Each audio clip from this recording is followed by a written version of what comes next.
उत्पत्ति ग्रंथ अध्याय 19।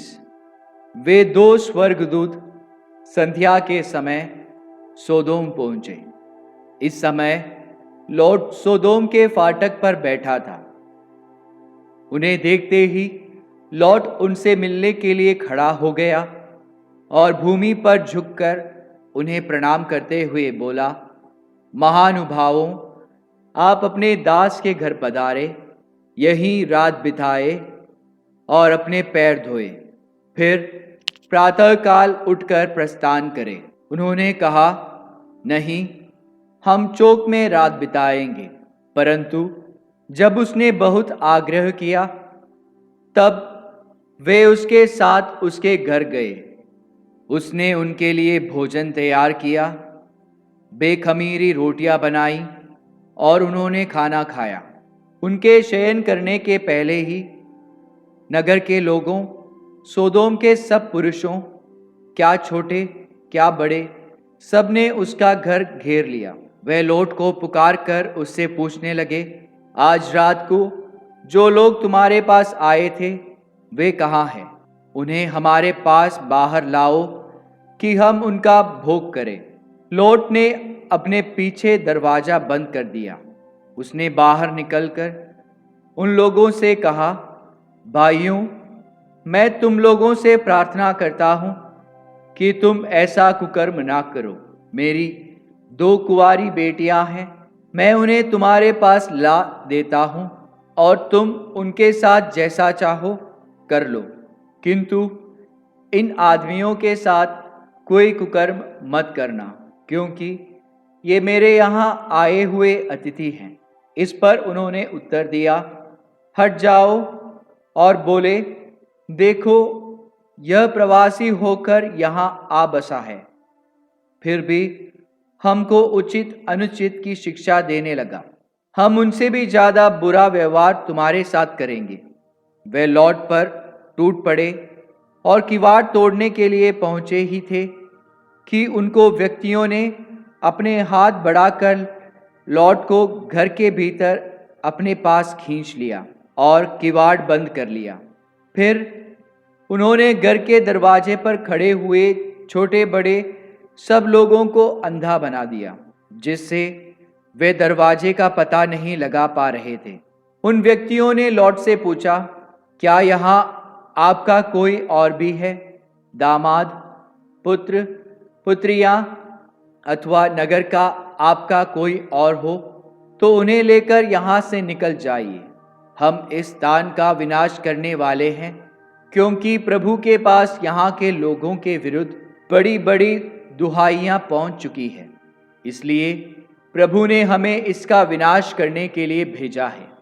तब लॉट बाहर गया और उसने अपने भावी दामादों से कहा, उठो, यहाँ से बाहर निकल चलो, क्योंकि प्रभु इस नगर का विनाश करने ही वाला है।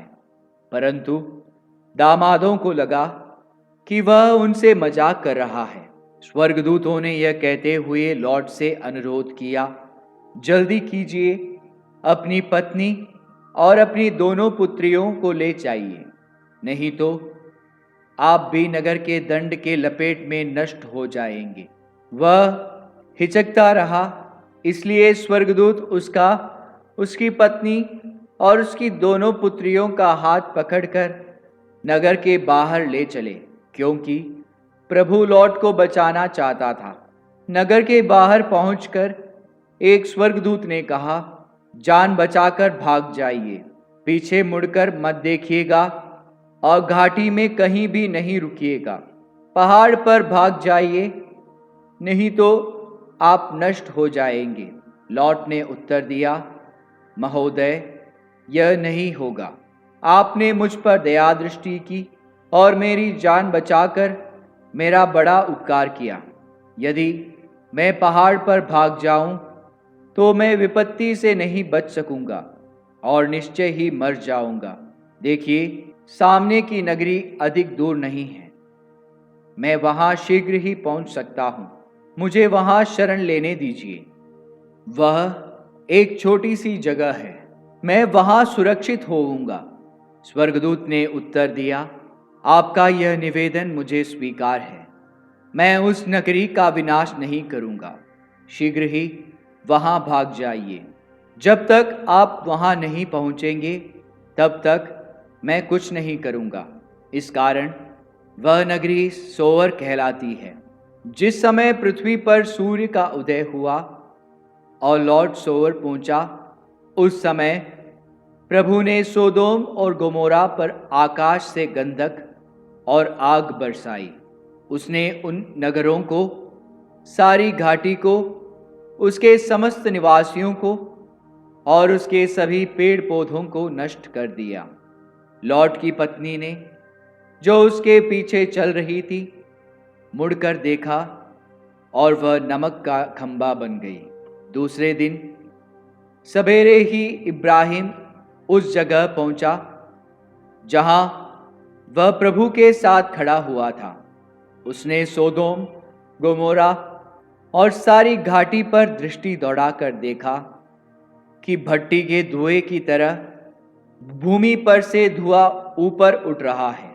इस प्रकार जब ईश्वर ने घाटी के नगरों का विनाश किया तो उसने इब्राहिम का ध्यान रखा और लॉट की रक्षा की। तब उसने उन नगरों का विनाश किया जहां वह रहता था। लॉट सोअर में रहने से डरता था, इसलिए वह सोअर से आगे बढ़ा और अपनी 2 पुत्रियों के साथ पहाड़ियों पर बस गया। वहां वह अपनी दोनों पुत्रियों के साथ एक गुफा में रहने लगा। तब बड़ी बेटी ने छोटी से कहा, हमारे पिता अब बूढ़े हो गए हैं। इस प्रदेश में ऐसा कोई भी नहीं है जो संसार के लोगों की परंपरा के अनुसार हमारे साथ विवाह करे। आओ हम अपने पिता को शराब पिला दें और उसी के साथ लेट जाए, जिससे हम अपने पिता के द्वारा ही अपना वंश बनाए रखें। तब उन्होंने उस रात को अपने पिता को शराब पिलाई और बड़ी पुत्री अपने पिता के पास जाकर उसके साथ लेट गई। उसे यह नहीं मालूम हो पाया कि वह कब उसके साथ लेटी और कब उठकर चली गई। दूसरे दिन बड़ी ने छोटी से कहा, देखो, पिछली रात मैं अपने पिता के साथ लेट गई। आज रात को भी हम उसे शराब पिला दे, तब तुम जाकर उसके साथ लेट जाओ, जिससे हम अपने पिता के द्वारा अपना वंश बनाए रखें। इसलिए उन्होंने उस रात को भी अपने पिता को शराब पिलाई। तब छोटी गई और उसके साथ लेट गई। उसे यह मालूम नहीं हो पाया कि वह कब उसके साथ लेटी और कब उठकर चली गई।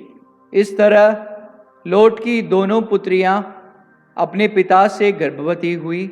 बड़ी पुत्री को एक पुत्र पैदा हुआ, जिसका नाम उसने मोआब रखा।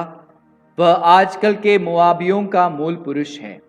छोटी पुत्री के भी एक पुत्र पैदा हुआ, जिसका नाम उसने बेन अम्मी रखा।